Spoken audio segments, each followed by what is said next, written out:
very pleased to be here today and introduce one of my two bosses in the House, Ranking Member Representative Steve Cohen of Tennessee. Thank you.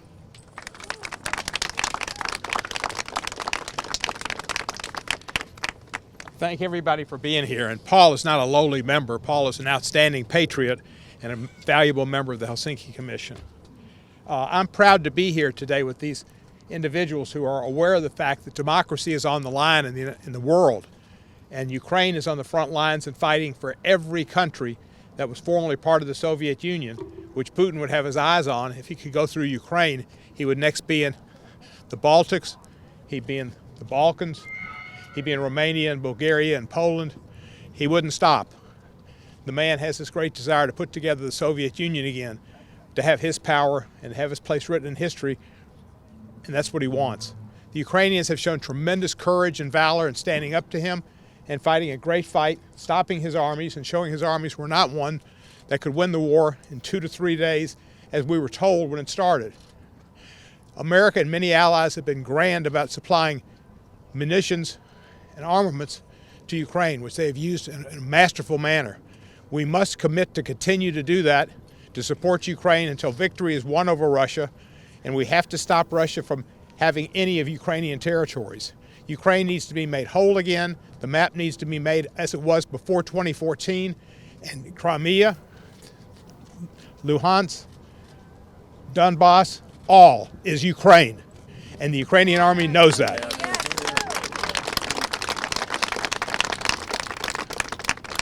The Russians need to be prosecuted as war criminals, which they are. They've created a crime which is a genocide, and the resolution which we've had for a couple of years and hasn't passed, needs to pass, saying that Russia's actions are a genocide. They've been a terrorist organizations like the Wagner Group have joined them, and they've engaged in crimes against humanity, war crimes, rapes of children, rapes of women, and assassinations of prisoners of war and civilians. It's a dreadful war, but it's important for democracy and for all of us. We need to thank the Ukrainians for what they're doing, for every single individual that's concerned about freedom and democracy. I'm one of those people. I know you are those people too. Slava Ukraine.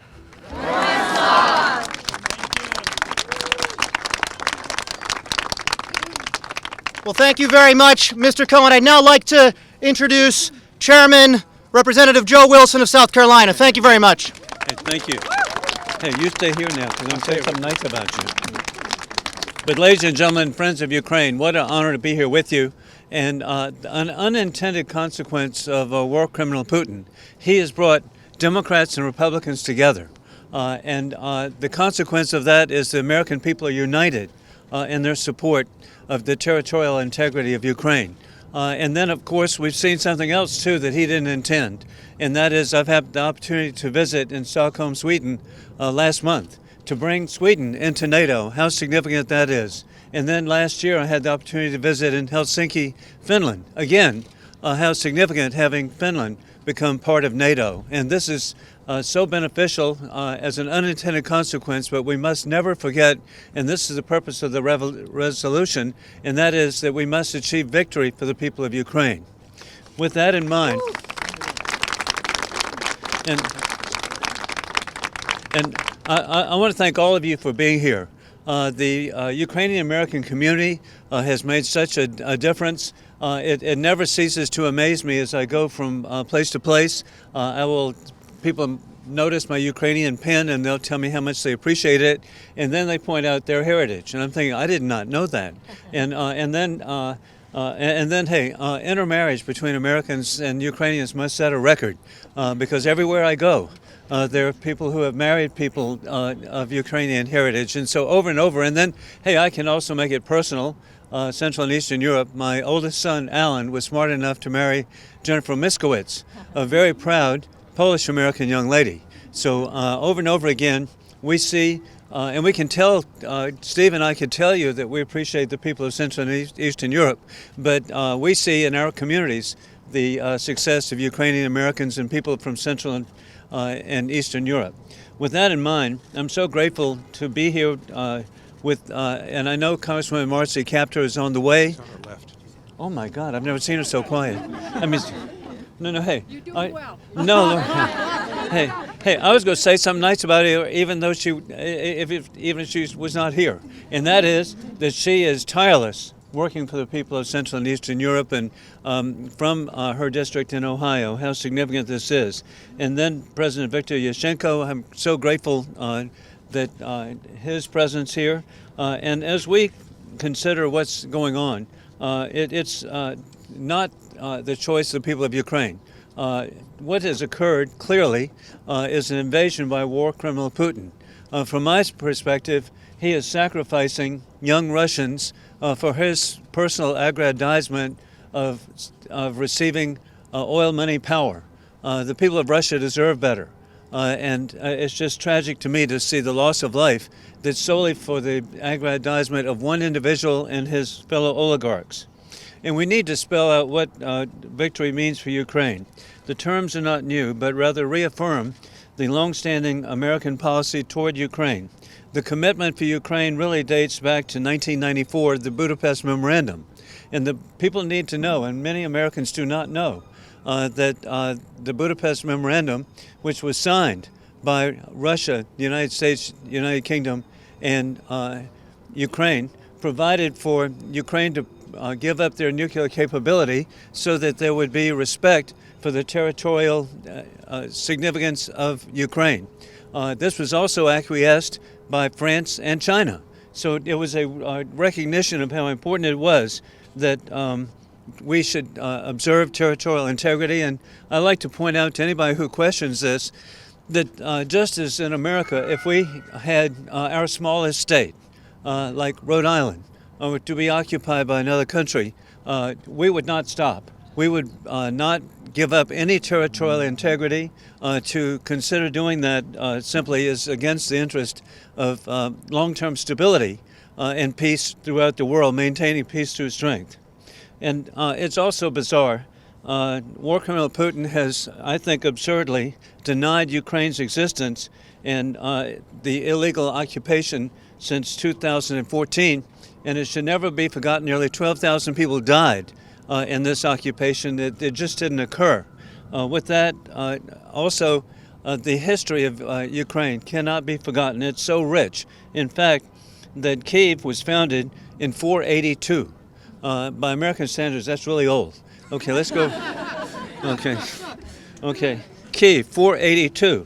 And it's one of the oldest cities in Europe, and it actually predates, and I've been to Moscow a number of times, it predates Moscow by 600 years. And so again, such a disappointment to me. My visits to Moscow, I thought that they would be part of modern civilization, so it's just heartbreaking to see what's occurred. But Kyiv is 600 years ahead of Moscow. Attempts to erase a Ukrainian identity and democratic will of its people is Putin's imperialism, and it amounts to genocide. The kidnapping and forced adoption of Ukrainian children to be re-educated is genocide. Putin, again, is sacrificing young Russians for his own personal gain, and the people of Russia deserve better. We are in a global competition. This is not something that we sought. This is something that actually February 24th last year began, and that is a really hot competition between democracies with rule of law being opposed by authoritarians with rule of gun. And we need to understand, too, that American national security is at risk. It's at risk because the authoritarians have obviously invaded Ukraine. They threaten the 24 million people of Taiwan. They chant in Tehran, death to America, death to Israel. That's not something to be speculated. That's what they're doing. And so I really also want to thank the meaningful efforts of Razam and led by the President, Dora Shamiak. Is Dora here? She's in another meeting right now. Oh my doing God. Advocacy. Well, hey. So, hey, some people never stop. That's what Dora's doing, okay? And then the Ukrainian Congress Committee of America, the leadership of President Michael Salkin. And so, is Michael here? Also advocating. Oh my gosh! Hey, Ukrainians keep busy. I'm not surprised. And so, what an honor I have, again, to show the bipartisan nature of what's going on here, the unintended consequence of war criminal Putin, bringing Republicans and Democrats together a great member of Congress, Congresswoman Marcy Kaptur of the Republic of Ohio.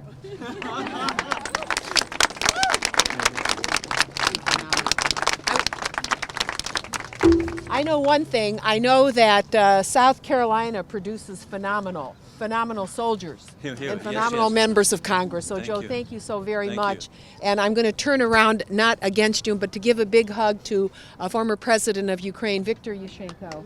We are so honored. So wonderful to see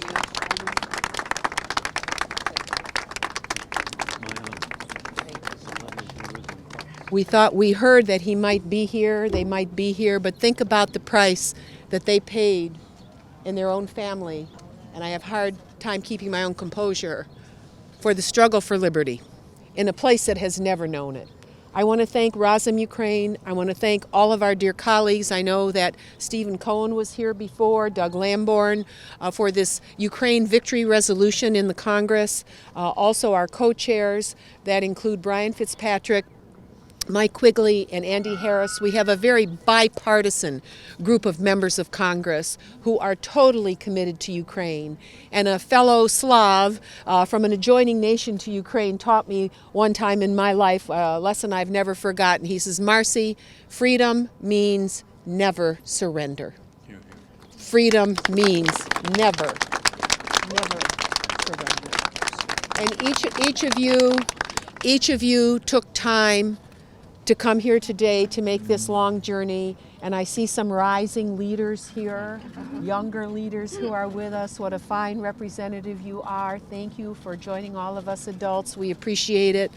And to say that we are united as a Congress in support of Ukraine. No nation has given more weapons, advice, working with our NATO allies to achieve ultimate victory, and also to anticipate rebuilding so that we can work together to help Ukraine achieve a dream for which its ancestors longed.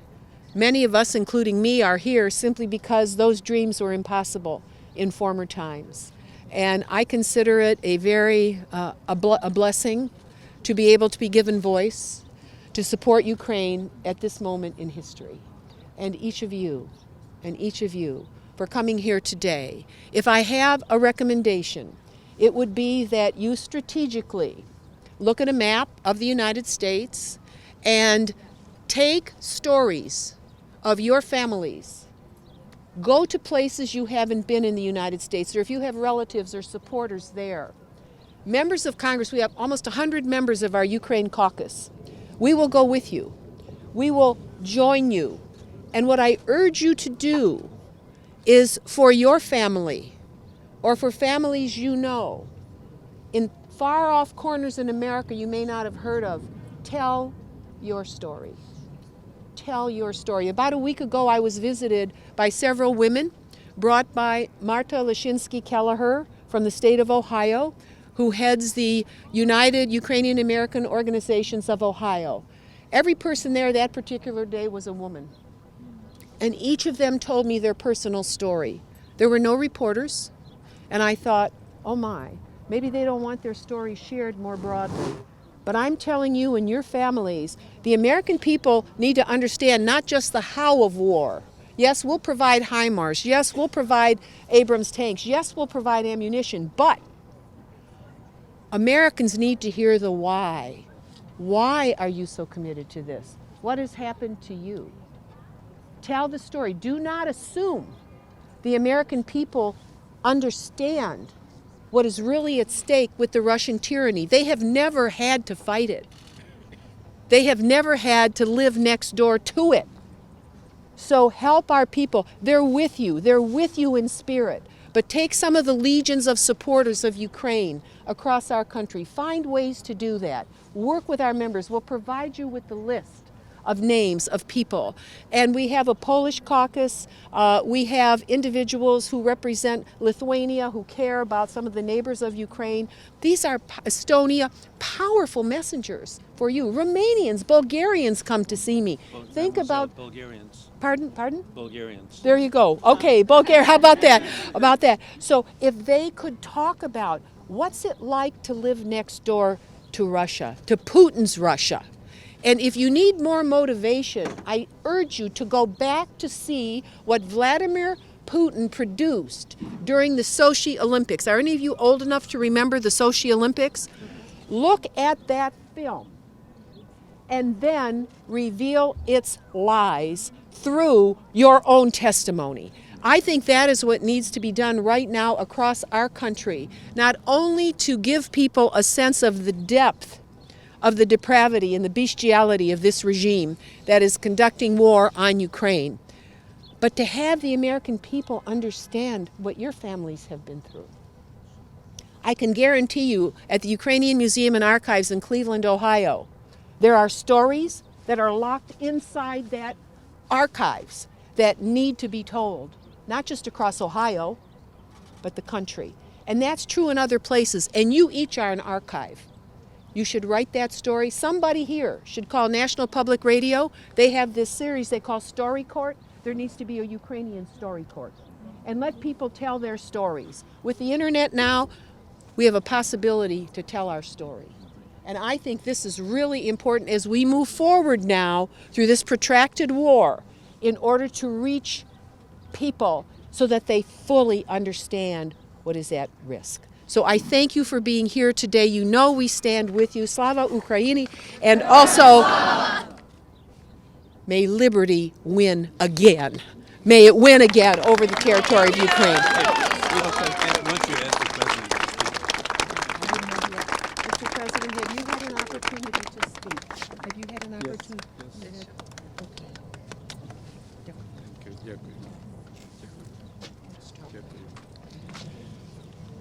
Paul? He said he's on.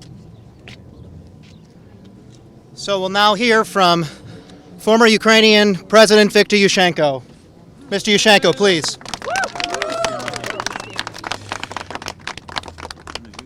Дорогі українці, дорогі американські друзі, ті, які підтримують Україну, які творять американську проукраїнську політику, для мене є честь велика звернутися до вас і почати із слів, які, можливо, дуже локально і коротко характеризують, а що відбувається сьогодні в відносинах Росії і України.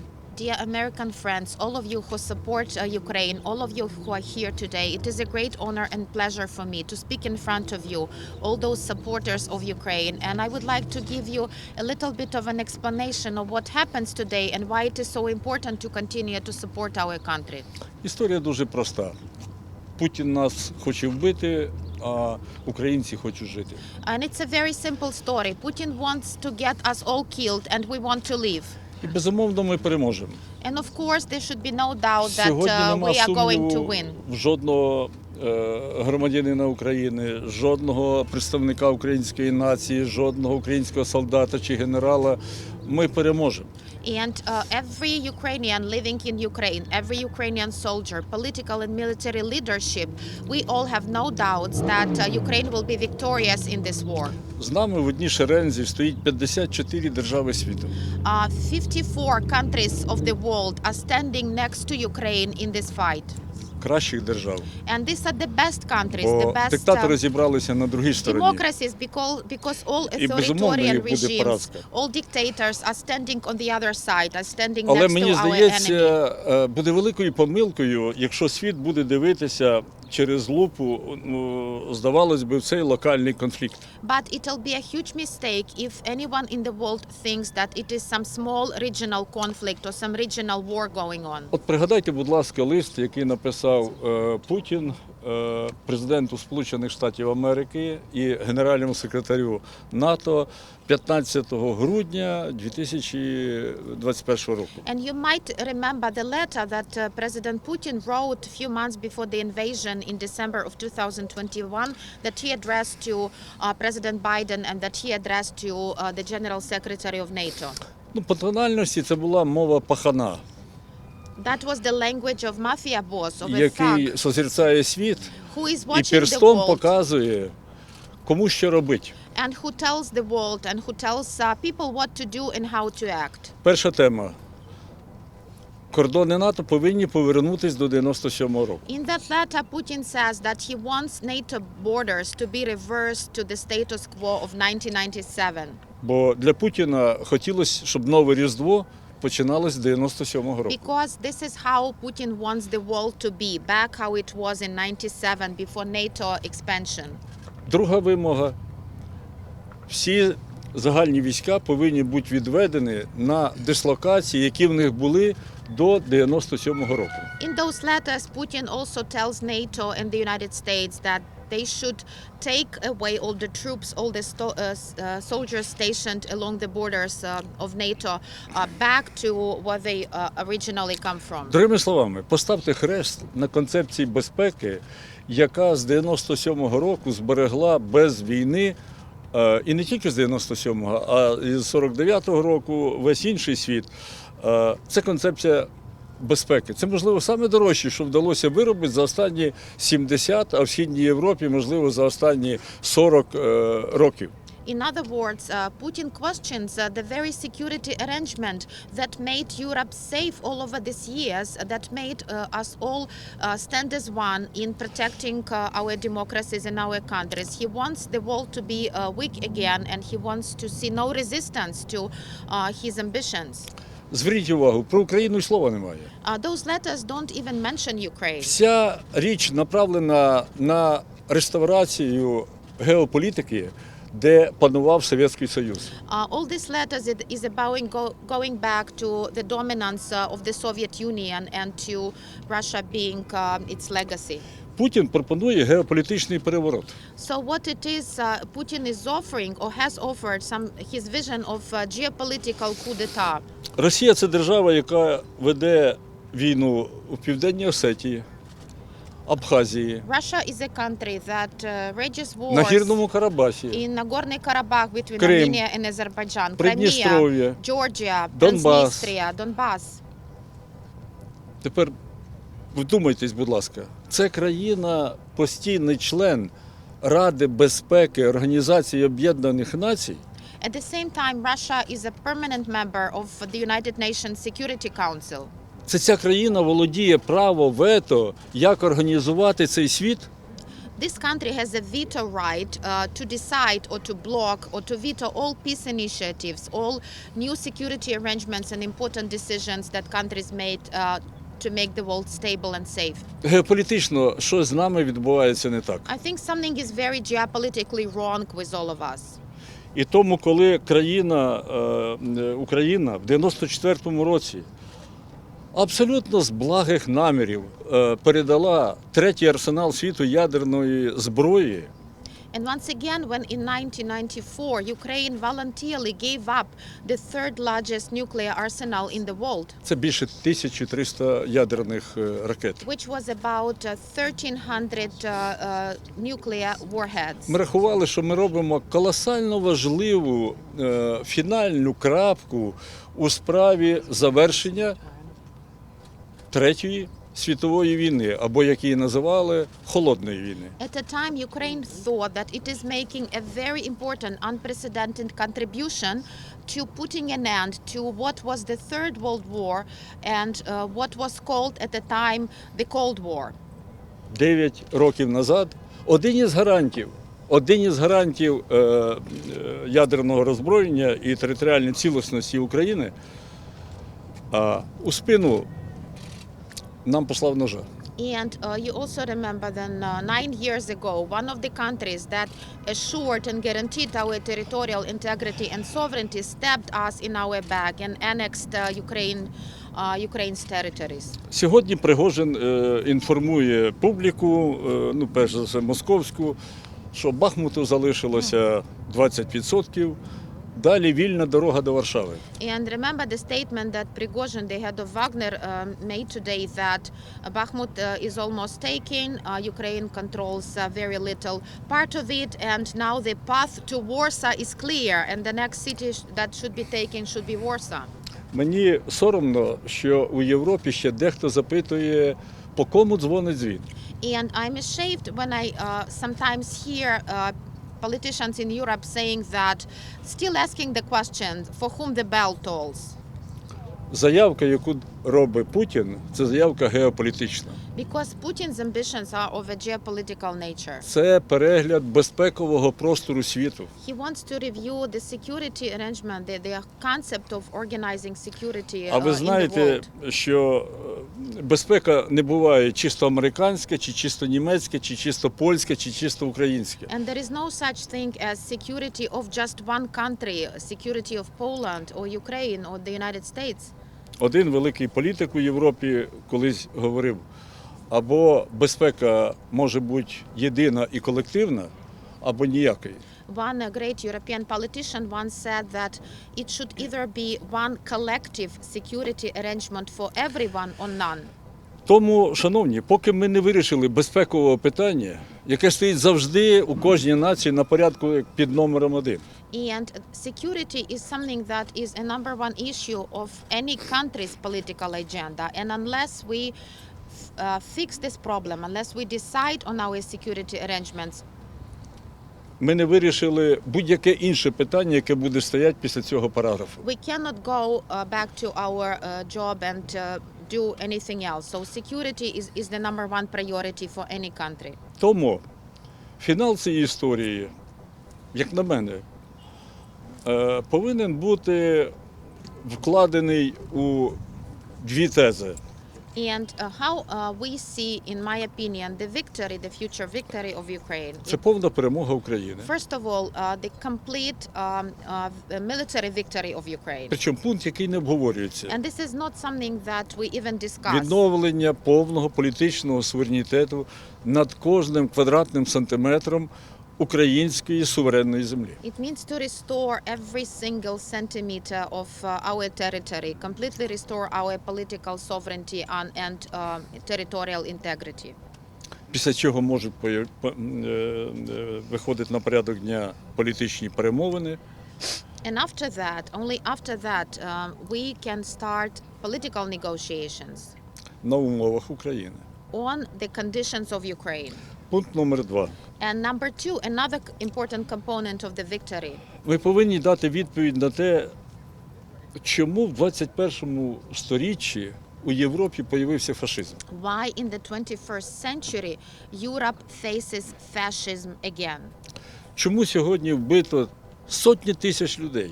Why thousands and dozens of thousands people in Ukraine got killed? Як небезпечно в Європі мати недемократію?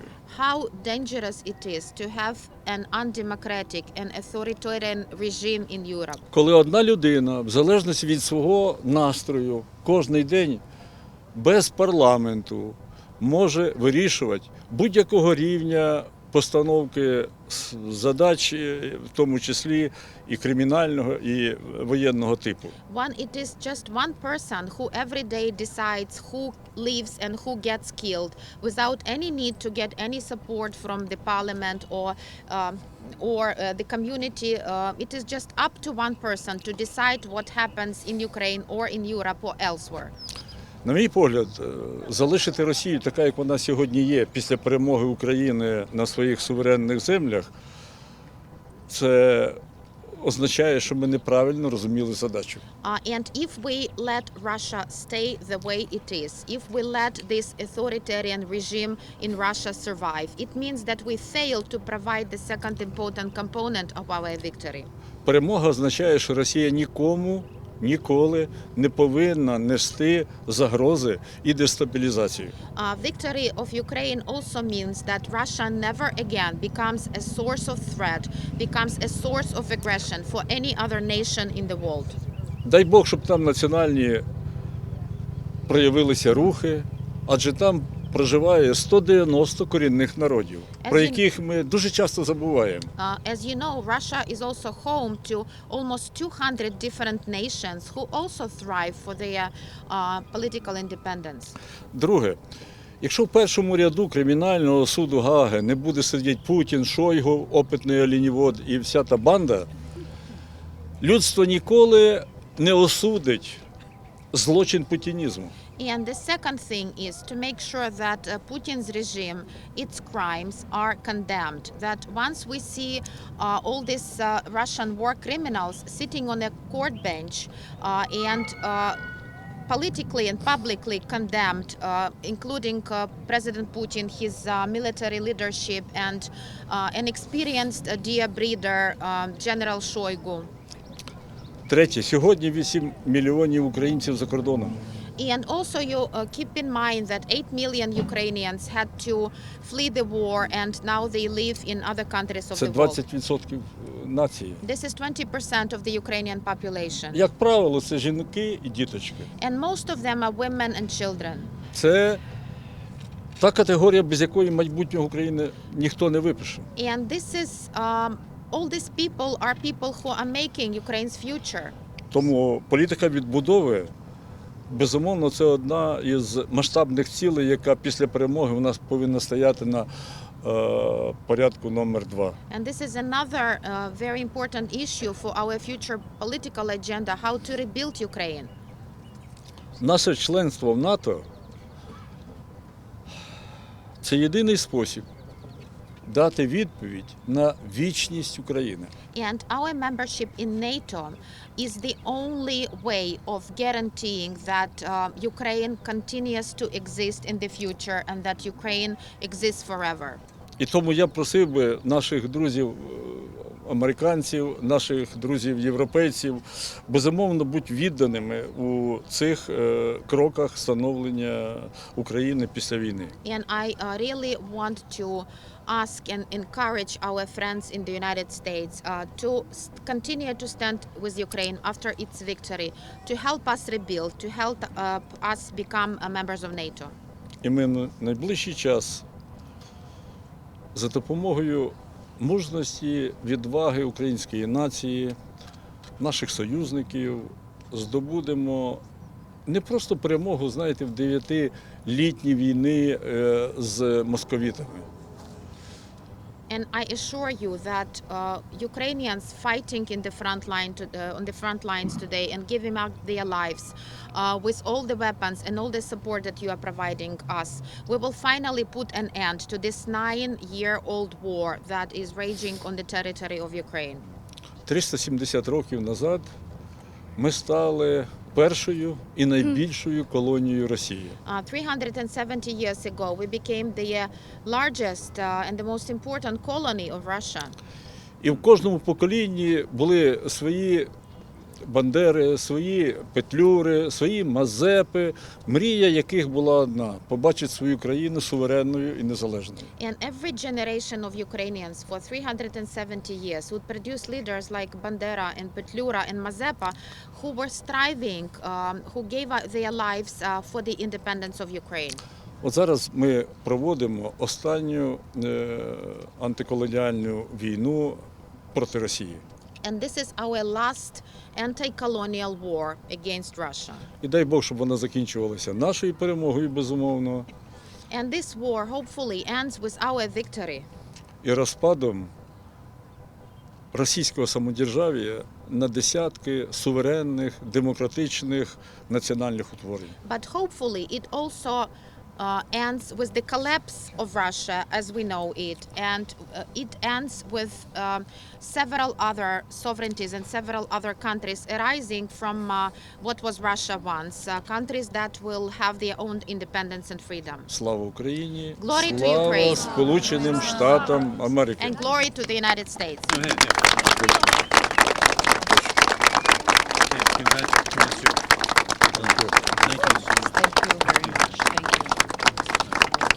Thank you for being with us always. Well, thank you very much, Mr. President. We're going to hear from one more speaker today, and that is Reverend Angelo Frazier of the American Coalition for Ukraine. Please come on up. Thank you very much. Thank you very much. Name is Reverend Angelo Frazier. I live in Bakersfield, California. That's the district of Speaker of the House, Kevin McCarthy. But I was born here in Washington, D.C. of 64 years ago. I played on those steps behind us. I ran up and down this place. We swam in the reflection pool. Oops, shouldn't say that. I know these streets like the back of my hand. Here I am convinced this. I have 3 words for you today that you remember, and repeat them after me. We are Ukraine. Say it again. We are Ukraine. We are Ukraine. Why do I say that? Because when I got into this over a year and a half ago, I realized something that was crucial. This is a moral war. This affects us all. I learned something living in Washington, D.C. We have our politicians. I've met a lot of them. I've seen rallies. I've seen it. I cannot believe I've seen so many of them. But I remember these three words.